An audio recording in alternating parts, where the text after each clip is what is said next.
What's going on, everybody? Today I am going to be continuing my review series for HBO's original show, The Deuce. We are in season 2, and episode 7 just aired, and we have 2 more episodes in this season, surprisingly. And I can't wait to see how they're going to wrap the season up, because my God, this ending, we can get right into it in just a minute, because if you're new to my channel, welcome. I do movie reviews, TV reviews, 4K Blu-ray unboxings, collection updates. I do miscellaneous videos every now and again. I might do a vlog. I might do some type of challenge. I have a video up of one of my friends doing my makeup, just for fun. And yeah, a lot of different content. I have some gameplay up. Just so much content, and so many of them are good. Some of them are and I'm not the proudest of them, but I really do and think that majority of my content is really good quality, and y'all should really go check it out if you're new. If you aren't and you've been with me for a while, thank you for all the support. Thank you for sticking with me and coming on this journey with me. Also, in the comments, let me know what video was your first video that you found me on, or how you found me. And yeah, let's just dive right into it. So, this show stars James Franco and Maggie Gyllenhaal. They are the main 2 characters. They're the biggest actors in this show. So I just referenced them. But there are so many phenomenal actors and actresses. So, yeah, it would take me forever to list all of the actors that's in it. This episode was directed by Tricia Brock. And the basic synopsis for this is Vincent goes to Vermont after trying to get away from the parlor business that he is in with the mob, while Candy tries to go get money for the marketing of her movie that she made. And that's really the basic synopsis with dealing with the main 2 characters in this show. Of course, it shows all the characters and, little things that's going on in their lives. And we're going to talk about because I have recently been doing spoiler reviews because I found it really hard to tiptoe the line for a show like this, or actually any TV show, to not spoil it. You can't really. So if you haven't watched this week's episode, click away and come back after you watch the episode, because I'm going to get all up into the details about this episode. So yeah, but if you don't care, then stick around, and then let's just have a conversation about it down in the comments, and let's just see, speculate on what's going to happen. But, alright, here we go. You've been warned. So, this episode, Candy finally filmed her movie in last week's episode. That's what they were doing. So, in this one, she needed to get them, some more funding from the highest investors in her movie to help with the marketing, getting the movie out there to people, getting it in theaters, putting her face on the poster. And yet she really wants this movie to be big and become a phenomenon, but at the same time she has yet to tell her son, who is a teenager, what she does for a living. She started off hooking, and now she starred in some porn films, and now she's directing a movie. So that's where her career is taking her, and it's a fantastic journey that she's been on, and I've loved every minute of watching her character go on this journey. And in this episode, she showed her son that, told him that she was a director, she made movies. She didn't say exactly what type of movies, and you can kind of tell that he's probably going to find out once the movie comes out, because he's a teenage boy, so of course he's going to try to go see it. And then he's going to see his mom in the movie, because she plays the grandma, or the aunt. They changed it to the aunt in the movie, because it's kind of a sexy porn adaptation of Little Red Riding Hood. So you got that. And yeah, her character, I love where they're taking her character. It looks like going over to Larry, who plays the big bad wolf, who was a pimp in the first season and throughout the second season. And he still is a pimp, kind of. But we got to see him talking about the acting, and he says that it is his favorite thing that he has ever done, and he's just loving it. And I love that. I really do. And I always thought that, he didn't fit in with the other pimps. And I've talked about this in past reviews, and I'm not going to get all up into it. But for him to say that, it confirmed it to me. You could tell that he was having a lot of fun shooting the movie in last week's episode. But him just saying that, I don't know. I liked it. I like that they just said it, and he can admit it to people out in public. So that's a really good thing. Darlene, we saw her either last week or the week before. She is going to college, and she was talking and went out to dinner with this classmate of hers, and now she's pregnant. So did she fuck him? Did she not? Is that the father? Is Larry the father? I don't know, but it hasn't been confirmed that she's pregnant. But we saw her taking a pregnancy test, and then she went to the doctor. So who knows? I'm sure that will come up, and that will cause some conflict, because I honestly think that Darlene is Larry's favorite girl. So you got that. Then you go over to Lori. And Lori is, you can really start to see the conflict between, Cece's kind of getting paranoid about the whole situation about her getting a agent, and, how he's going to do it. And he basically kind of said, said whatever he needed to say to not make her go out of town and work. That's how I took it. Like, he was almost kind of like trying to manipulate her into not, traveling for work, leaving the New York, stuff like that. Because who knows why? Because he says he loves her, and I honestly do think that he loves her. It's just fucked up love, because he likes the power over her, but at the same time he likes her. I don't know. I've never quite figured out Cece, really. I get that he's a pimp and he's a hard ass and very protective of his property, and he honestly sees women as property. But yeah, I don't know. But he is by far probably the scariest pimp out of the bunch. And then you got Dave, who is working with Abby and Ashley, or whatever her name is now, but Ashley. And, he went and tried to, because he's trying to help the pimps, basically they're trying to legalize prostitution. And the scene where Cece gets all up in his face, that shit was kind of intense. I thought Cece was going to stab that man. I really did. And yeah, and you could always, then he went back and he talked to Abby, and you had the whole they hooked up, and you could always kind of tell there was tension, heat between them. And we knew that kind of Vince and Abby was in an open relationship, because they always said, you can fuck whoever you want to, but we still come together and we love each other and stuff like that.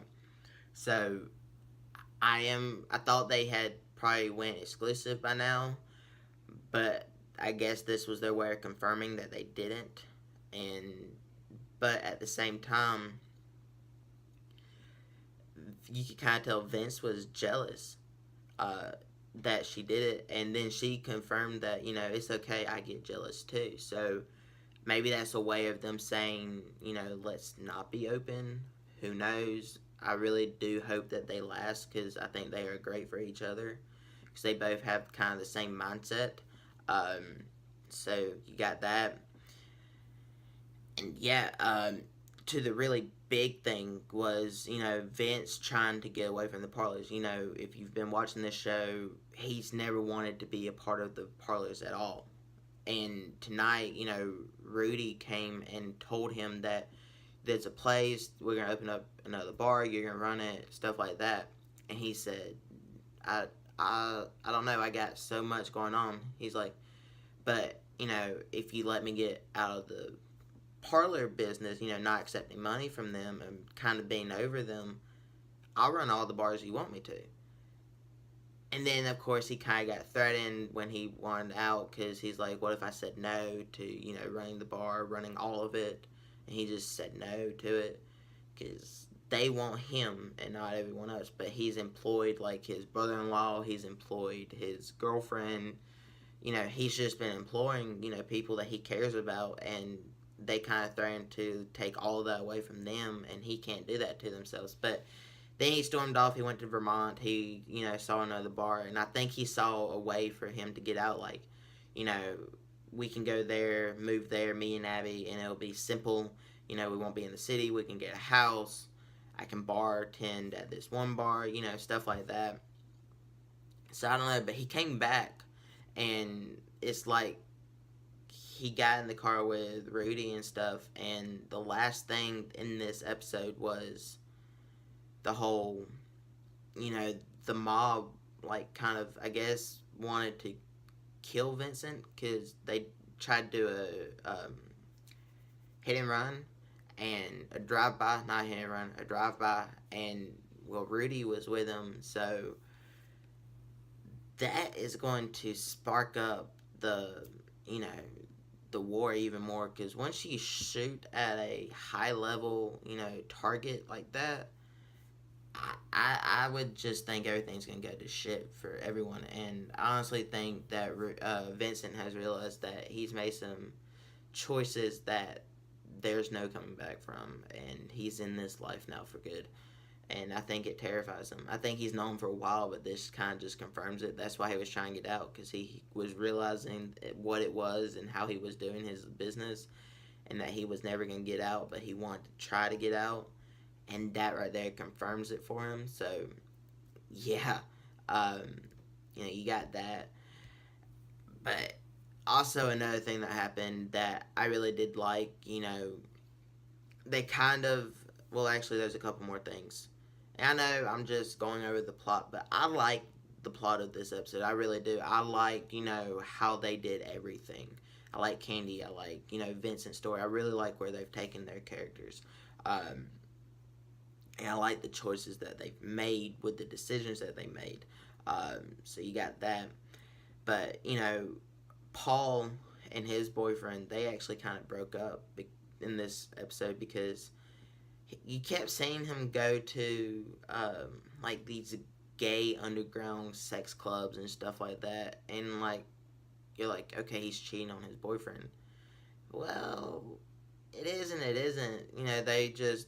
They have different lives. One isn't into the whole bar night scene type deal, staying up super late, working, all that stuff. So they just they're on two separate schedules. They're living two different lives, and neither one of them had time. So it really kind of made sense. And I know I had complaints about it where they just kind of showed a scene of him going to the underground gay club, sex club, and then he ends up getting into this three-way. And yeah, I never understood the point of it, but I guess the point is to show that, he wasn't getting any from his boyfriend because they were on totally different, paths in life and different journeys. So, yeah, and then Chris, I want to say his name is Chris, his partner or old partner, I can't remember his name, ended up killing his prostitute lover and then committing suicide, which I never liked that cop's character. I really didn't.